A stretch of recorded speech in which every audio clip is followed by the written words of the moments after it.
దుష్టుని పరిపాలనలో మగ్గుతున్న నన్ను చూసి పాలింపగదిగి వచ్చెను మహారాజుగా.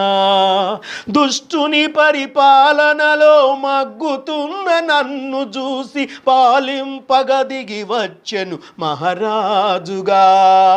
ఆ దుష్టుని తంత్రములను ఎరిగిన ఆ ప్రియసుతుడు బలియాగమే తానై నన్ను రక్షించిన రక్షకుడు. అందుకే ప్రభుయేసుతో నా స్నేహము చిరకాలముండాలని